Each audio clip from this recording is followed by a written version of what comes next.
তো প্রথমে জিজ্ঞেস করবো দুজনকে কেমন আছো? খুব ভালো। খুব ভালো। তোমরা সবাই কেমন আছো? খুব ভালো। আচ্ছা, যেমনটা দেখলাম আমরা, দর্শকরা অলরেডি দেখে নিয়েছে এবং আমরাও দেখেছি, একটা বড় চমক এসে গেছে অলরেডি যে শাওন এরকম বিয়ে করছে বা করবে। তো শাওন মানে শুভ কি এরকমের জন্য? না, শুভও চমকে গেছে, দর্শকের সাথে সাথে শুভও চমকে গেছে। তো শাওনের এরকম ডিসিশন নেওয়ার রিজন কি? ডিসিশন নেওয়ার রিজন হচ্ছে শাওন শুনতে পেয়ে গেছে মন্দার আর পিসিমনির কনস্পিরেসি, যে এই বিয়েটা হলেই ওরা আমার বাবার সব সম্পত্তি হাতিয়ে নিয়ে বাবাকে শেষ করে দেওয়ার প্ল্যান করছে, বাবার পজিশন নিয়ে বাবাকে শেষ করে দেওয়ার প্ল্যান করছে। তোর কাছে অনলি ওয়ে হচ্ছে বিয়ে থেকে পালাতেই হবে। তোর মাথায় ইনস্ট্যান্ট যা এসছে তাই করে ফেলেছে। আচ্ছা, কোথাও গিয়ে কি শাওনের আগে থেকে শুভর প্রতি ভালোবাসাটা তো ছিলই, মানে ওই জন্যই তো অন্য কোনো রাস্তা কি আর বাঁচা যেত না? অ্যাট দিস মোমেন্ট আমার মনে হয় না এটাও শুভর প্রতি ভালোবাসার জন্য করেছে, কারণ শাওনের অ্যাকচুয়ালি শুভ ছাড়া আর কেউ নেই, কোনো বন্ধু বান্ধব এখানে দেখানো হয়নি যার উপর ও রিলাই করতে পারবে। তো ইনস্ট্যান্টলি ও সামনে দেখেছে শুভ অ্যাভেলেবল, শুভকে দেখতে পেয়েছে, জি জি জি জি। ও একমাত্র শুভকেই পেয়েছে যে ওকে সাপোর্ট করতে পারে, চিপসের মতন ইউজ করে বিষয়টা, যে ওকে সাপোর্ট করতে পারে। তো সেদিকে এগিয়ে গেছে, কারণ ডেসপারেট নিজের বাবাকে বাঁচাতে। আচ্ছা, শুভ তো মানে এরকম হুট করে একটা মানে এরকম একটা ব্যাপার এগুলো, তো সামনে আরো কি কি ব্যাপার না শুভকে ফেস করতে হবে? সামনে শুভ লকআপে যাচ্ছে, স্বাভাবিক মার খাওয়াই উচিত। খুব মারধর খাবে। তাছাড়া বাড়িতে একটু অশান্তি হচ্ছে, বাড়িতে মানে অনেকে, কারণ বোনের বিয়ে ভেঙে গেছে সেটা নিয়ে সবাই খুব দুঃখী, কিন্তু বাবা সাপোর্ট করছে। তাছাড়া এইটা নিয়ে এখন সব যেটা হয় মানে এরকম সিচুয়েশন হলে বাড়িতে যেটা হতে পারে, মানে আমি তো ভাবছি এরকম যদি সত্যিকারের কারোর জীবন হয় তার লাইফটা তো হেল হয়ে যাবে। খুব মার খাবে।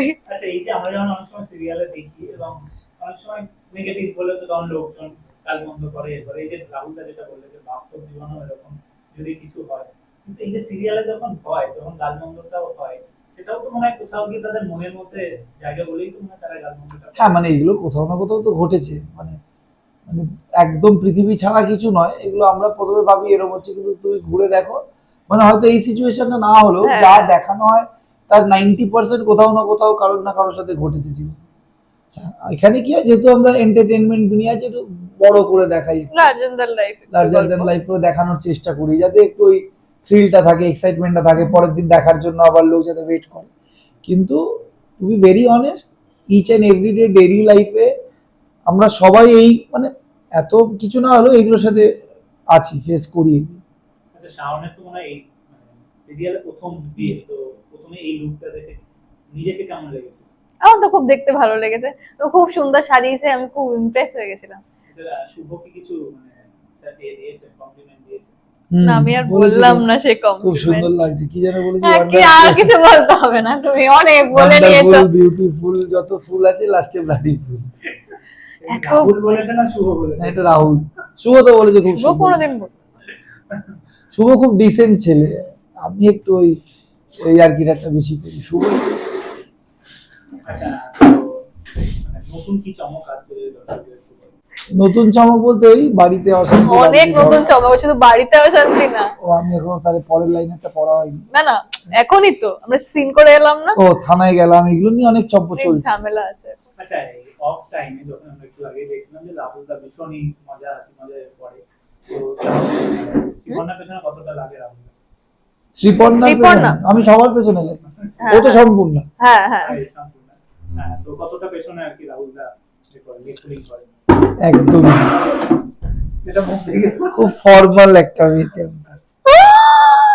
কি আমি সবে খেয়ে উঠেছি, প্লিজ আমি লেখি আমাকে বল। বদ হজম করিও না তুমি এরকম ভাবে। সবাই লাঞ্চ ব্রেক থেকে রাহুলদার পেছনে কি লাগা হয়? সবাই সবার পেছনে মানে লাগে। Every action has an equal and opposite reaction, না এমনি এমনি তো এখানে ছেড়ে দেওয়া হবে না। সবাই সবার পেছনে লাগে, মানে আমরা একটু খুব- বেশি, খুব ইনি ট্রান্সপারেন্ট, একটু বেশি আর কিছুই না। আমি একটু বেশি, একটু না অনেকটাই বেশি। বাইরে তো এরকম বৃষ্টি ওয়েদারে ঘুরতে যাওয়ার কোনো প্ল্যান? আমার একদম ভালো লাগে না ঘুরতে।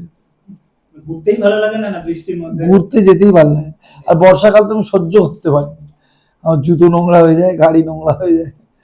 আমার ভালো লাগে না। শাওন কি বলবে? আমার ঘুরতে যেতে গেলে ঠিক ঠিক খুব ভালো কিপ্টে, লাগার ব্যাপার তো নেই। ঘুরতে আরো যেতে না চাই না, কিচ্ছু খরচা আমি হবে জানো না। না, ভাবলাম কোথাও যাবো, ঠিক আছে প্ল্যান ট্যান মাথায় ভাবলাম প্ল্যান, তারপর হঠাৎ করে মনে হয় বিছানাটা আমাকে ডাকছে যে একদিন ছুটি উঠে চলে যাবি, ঘুমিয়ে নে। আর আমার তারপর আর ছুটির যাওয়া হয় দিনগুলো না। বেশি খাটতে হয় আমার। মানে মায়ের জন্য বলছি। ওই যে আয়রার জন্য, হ্যাঁ, আয়রা প্রীতির জন্য। ঠিক আছে, আচ্ছা এই 14 ঘন্টা তো ছুটি রাখবো, আয়াতে কতটা মিস করা করে গিয়ে তো রাত্রির এমনিও আমাকে 3টের আগে ঘুমোতে, 2:30 3টের আগে ঘুমোতে, আমরা দেখি মাঝে মধ্যে। তো ওটা তো হয়েই যায় আমার টাইম। সবাই শহরটা ভাগ করে নিয়েছে। আচ্ছা লাস্টে দর্শকদের কি বলবেন? প্লিজ দেখবেন 7 পাকে বাতাস, জি বাংলায় 4:30-র সময় খুব ভালো ভালো এপিসোড আসছে। আপনাদের আশা করি খুব ভালো লাগছে, আপনারা খুব ভালো রিভিউ দিচ্ছেন, রেসপন্স দিচ্ছেন। প্লিজ এরকমই দেখতে থাকবেন, পাশে থাকবেন। Thank you so much.